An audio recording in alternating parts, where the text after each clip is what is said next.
Teman-teman, mohon hati-hati dengan definisi sukses yang salah, bahkan sesat. Tujuan dari video ini adalah agar Anda tetap menjadi manusia. Karena, mohon maaf, ada sebagian orang sudah menggeser dirinya tidak menjadi manusia. Sadarkah Anda, beberapa motivator mematok definisi sukses terlalu fana, terlalu duniawi, dan terlalu materi. Bahwa sukses itu kaya raya, jadi orang yang terkenal, jadi orang yang hebat secara status sosial. Sedih loh ya kalau target sukses, patokan sukses itu ternyata hanya soal harta, pencapaian materi. Karena ini sudah sering didengung-dengungkan, diproklamirkan, disounding. Akhirnya banyak orang merasa gagal jadi manusia. Dia merasa belum punya harta sebesar itu, merasa belum punya mobil, belum punya rumah. Akhirnya dia merasa tidak sukses. Dia merasa gagal jadi manusia. Dia melekatkan bahwa predikat sukses adalah attachment, adalah suatu hal yang harus melekat pada yang namanya manusia.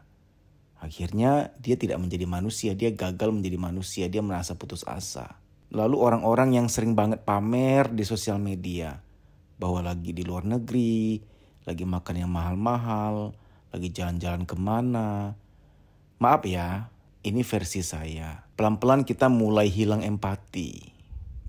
Bahwa Anda posting Anda lagi bersenang-senang, ke luar negeri, lagi makan yang mahal, lagi jalan-jalan kemana, ke tempat resort, lagi jalan-jalan kemana, itu hak Anda sih, uang kan uang Anda, silahkan. Tapi kita bicara ada sisi lain, ada sisi spiritual, ada sisi empati. Saya pribadi, bagi Anda yang ikut saya sudah lama, saya tuh gak pernah pamer punya apa, lagi makan makanan yang mewah, makan pecel arwana, makan sop ketek ular yang mahal-mahal gitu. Gak pernah gitu loh, gak pernah pamer. Lagi jalan-jalan ke Eropa, lagi jalan-jalan ke galaksi lain, lagi jalan-jalan ke The Lost City of Atlantic, dan lain-lain. Kenapa saya gak pernah pamer?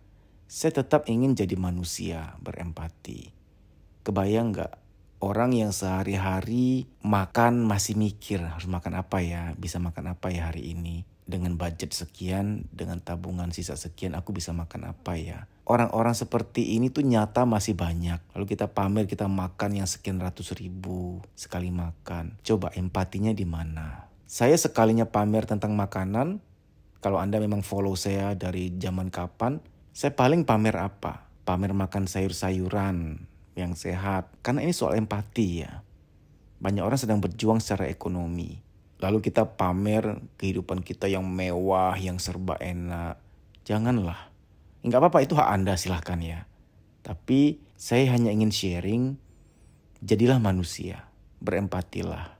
Anda juga yang udah punya pasangan, boleh pamer tentang kebersamaan, tapi bahwa mesra-mesraan, direm lah karena kasihan beliau-beliau yang belum punya pasangan. Kebenaran ini tidak mutlak ya, ini soal empati. Empati ini gak ada standar yang gimana-gimana, tapi kita menjaga perasaan orang lain. Saya mau kembali ke definisi sukses yang benar. Sebelum kita masuk ke definisi sukses yang benar, kita berpikir dulu yuk, kita diskusi yuk. Apakah benar patokan standar sukses itu harus harta yang besar, punya rumah mewah, punya rumah yang bagus, punya mobil yang bagus, apakah itu? Sekarang saya mau tanya, kalau ada seseorang, dia ini pekerja sosial, dia ini volunteer, sukarelawan, yang setiap ada bencana banjir, gempa, atau bencana lainnya, dia selalu turun tangan. Entah dia sebagai sukarelawan tenaga di dapur umum, dia turun ke lapangan untuk menghibur adik-adik yang menjadi korban bencana, yang mungkin kehilangan orang tuanya. Dia menghibur bapak ibu yang sedang sedih, korban bencana. Dia mungkin bukan orang kaya, dia mungkin belum punya mobil, belum punya rumah. Tapi saya ingin ngomong dia itu sudah sukses. Karena definisi sukses yang sebenarnya adalah hidup yang berarti. Hidup yang bermanfaat. Soal kaya itu relatif dan fana. Kenapa relatif? Karena di atas yang kaya ada yang lebih kaya. Di atas langit ada langit. Tapi saya mau bicara bahwa standar kekayaan itu fana. Orang yang sekarang memiliki seolah-olah segalanya ya. Punya rumah bagus, mobil bagus. Apakah dia benar-benar bahagia? Apakah dia benar-benar sudah merasa fulfill, puas, satisfy? Saya nggak anti kaya ya, Anda jangan salah paham ya. Anda kalau menjadi kaya, saya turut mengapresiasi, hebat, keren. Saya pun pengen kaya. Siapa yang nggak mau? Saya pun pengen menjadi orang kaya. Pengen kok, saya nggak munafik. Pengen. Anda boleh mengejar kekayaan, silahkan. Tapi jangan jadikan itu definisi kesuksesan. Kaya itu sarana. Kekayaan, jabatan, status sosial itu bukan tujuan, itu sarana, itu cara untuk engkau mencapai tujuan hidup yang sesungguhnya. Apa? Hidup yang berarti, hidup yang bermanfaat. Ini adalah salah satu bukti bahwa kekayaan itu bukan tujuan. Kalaupun Anda memiliki banyak harta, pekerjaan yang luar biasa, itu adalah sarana. Buktinya adalah, Anda sadar nggak bahwa orang-orang yang sangat kaya, mereka ujung-ujungnya buka yayasan. Hadirkan di benakmu siapa yang kaya, yang miliarder, bahkan triliuner. Coba, bener nggak mereka akhirnya buka yayasan? Akhirnya mereka punya yayasan untuk kemanusiaan. Karena ketika sudah kaya, ya merasa kurang apa lagi ya? Kok ada yang kurang kayaknya ya? Kok biasa aja ya? Kok masih hampa ya? Ini bukti bahwa tujuan hidup manusia itu untuk bermanfaat, tidak hanya sekedar kaya. Karena kaya lagi-lagi adalah sarana, fasilitas untuk mencapai tujuan hidup manusia, yaitu kebermanfaatan. Ini definisi sukses yang benar ya. Kalau Anda nggak pakai patokan ini, maaf nih, Anda akan stres sendiri. Karena di benak Anda, orang-orang yang pamer di sosial media itu lagi jalan-jalan ke Eropa, hidupnya mewah. Itulah patokan kesuksesan, itulah definisi kesuksesan. Ngeri banget, bukan itu. Akhirnya kita ini merasa jadi gagal jadi manusia karena kita merasa nggak akan mampu berada di titik itu. Terlalu tinggi untuk dicapai. Dan sebenarnya juga nggak harus dicapai. Karena definisi kesuksesan adalah kebermanfaatan. Nah, ada definisi yang lebih spiritual. Orang sukses adalah orang yang sudah bisa sangat dewasa, sangat matang, naik kelas. Ketika dia disakiti, dia dizolimi, orang-orang lain pada balas, dia enggak, dia mengikhlaskan, dia mengerti. Spiritual awaken. Sadar secara spiritual, naik kelas, dimuliakan, naik derajatnya soal kebijaksanaan, pemikiran, kedewasaan, toleransi. Nah, ini sukses nih. Dia sukses jadi manusia yang naik kelas, yang hebat, yang matang. Ada loh orang-orang yang dizolimi, ditipu, dihianati, difitnah. Dia bisa balas, tapi dia memilih untuk sabar, memaafkan. Dia ngerti apa yang menjadi dasar, background, apa yang menjadi alasan di balik semua itu. Kok orang itu fitnah dia, kok orang itu jahat sama dia. Dia ngerti basic dari psikologi orang yang menyakiti dia. Oh, orang ini ada luka di masa lalu. Orang ini hampa hatinya. Orang ini gak ngerti adab. Kasihan dia. Orang ini kurang bahagia. Kalau dia cukup bahagia gak mungkin nyakiti aku. Dia adalah ujian bagiku. Kalau gak lewat dia tetap akan lewat orang lain. Dia jatah ujianku. Orang yang nyakitin aku ini kelihatannya saja jahat. Sebenarnya dia sangat menderita. Kasihan dia. Andai kata dia cukup bahagia gak mungkin nyakiti aku. Sudah berada pada level yang sebijaksana ini. Semengerti ini. Setoleran ini. Sematang ini dalam berpikir. Wah, ini level kesuksesan yang sangat tinggi. Udah benar-benar menjadi manusia yang tercerahkan. Manusia yang awaken, yang udah sadar, yang udah bangkit kesadarannya. Manusia yang sudah spiritual. Keren banget. Kejarlah kesuksesan dalam definisi ini. Keren. Dan itu mungkin bisa dicapai. Dan memang perlu. Butuh banget untuk berada pada level ini. Kita butuh. Kita sudah naik kelas pada titik ini. Menjalani hidup tuh enak, tenang, damai loh. Nggak terjadi lagi sakit-sakit hati, luka-luka batin yang nggak perlu. Semoga dengan mengetahui definisi sukses yang benar, yang realistis dan yang kita butuhkan, memang butuh tuh ke level itu, maka Anda akan berada pada kehidupan yang lebih puas, yang lebih bangga dan simple, tidak menyiksa diri untuk mengejar hal yang fana. Demikian ya, semoga sharing ini bermanfaat. Terima kasih, sampai jumpa.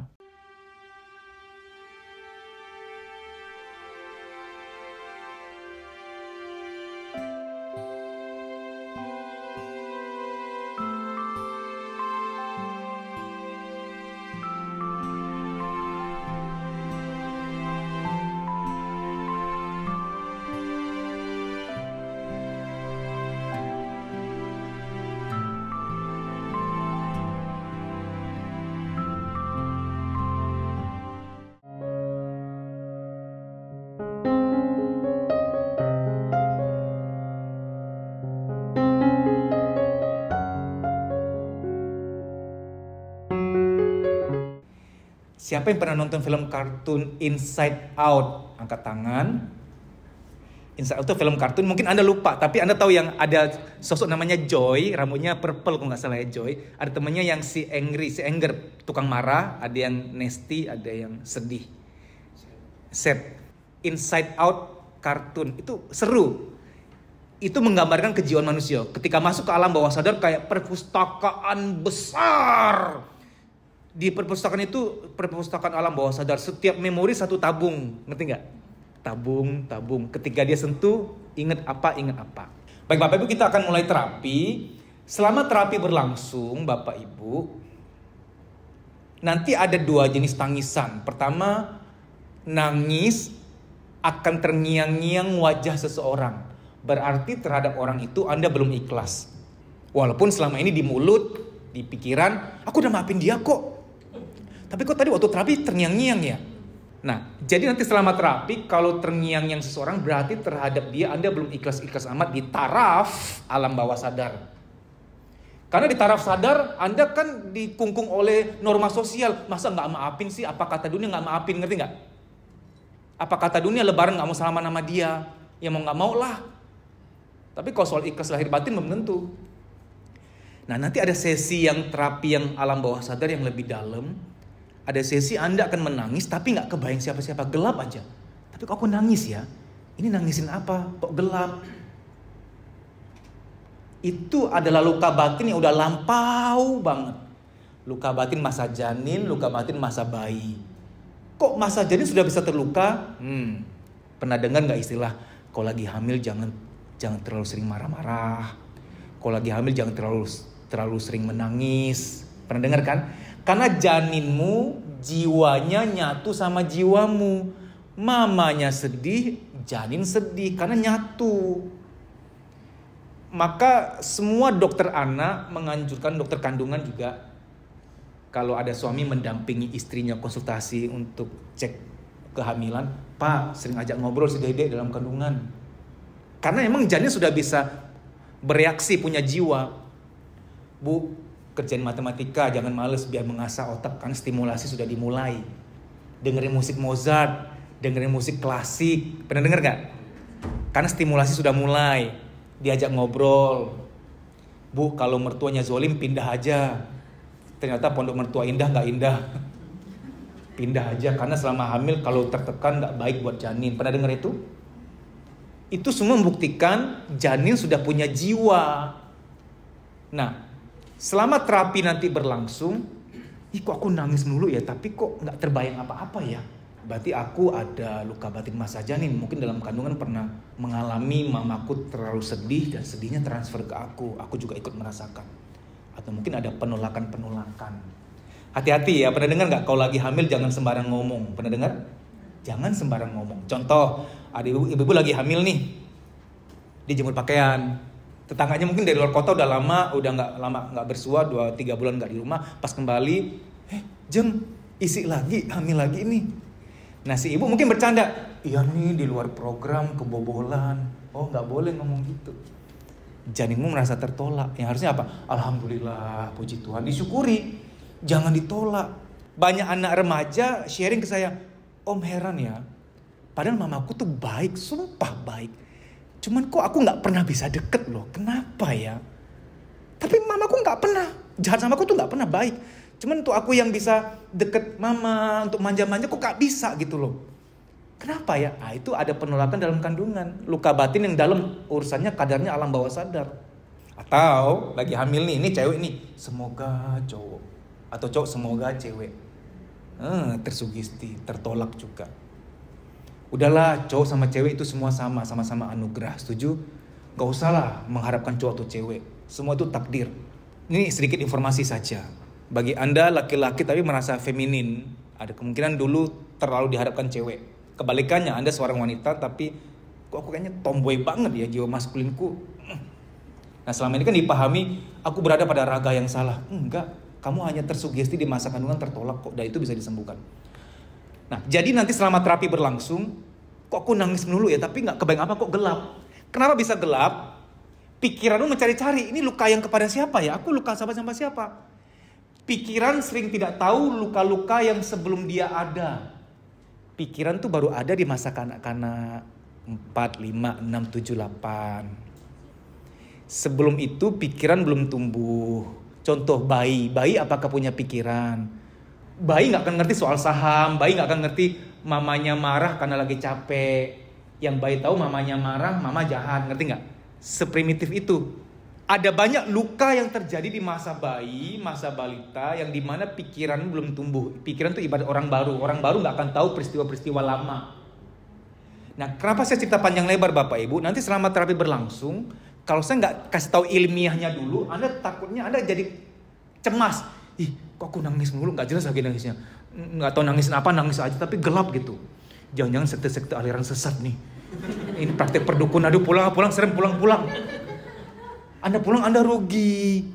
Padahal luka-luka batin yang tersembunyi itulah yang menyebabkan selama ini sering mood swing, suka marah-marah nggak jelas. Kalau lagi di kafe tuh nongkrong kayak pengen nangis, Anda bingung, ini mau nangisin apa sih? Karena masalah apa-apa, Anda meninjau 360 derajat. Karena apa-apa kok, setan kali ya, setan lagi difitnah. Kasihan setan difitnah lagi. Kadang orang meruqyah orang lain ya, keluar setan, keluar dari badannya. Dalam hati saya, mungkin setannya ngomong, gua lagi di luar, kata setan. Fitnah aja lu, gua nggak di situ.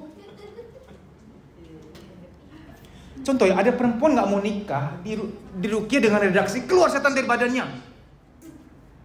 Saya berani yakin, saya berani jamin, wanita yang nggak mau nikah, citra pernikahan di alam bawah sadarnya rusak. Akibat papa mamanya sering berantem depan dia. Atau akibat mamanya sering disakiti oleh bapaknya. Mamanya sering curhat soal dilema kepahitan pernikahan kepada putrinya. Sehingga rusak nuansa pernikahan bagi putrinya. Pernikahan itu neraka aja, ngerti nggak? Kita akan mulai terapi. Bapak Ibu, saya minta kerjasamanya, HP-nya mohon di silent. Karena pernah di sebuah kota pas lagi husuk-husuknya terapi ada ringtone Cucuk Rowo coba. Kan kacau ya, aduh. Saya tuh tetap harus elegan, jangan marah, kan berat dia jadi saya gitu. Coba dicek yuk, coba cek sama-sama ngecek HP yuk, jangan sampai ada ringtone yang aneh-aneh gitu.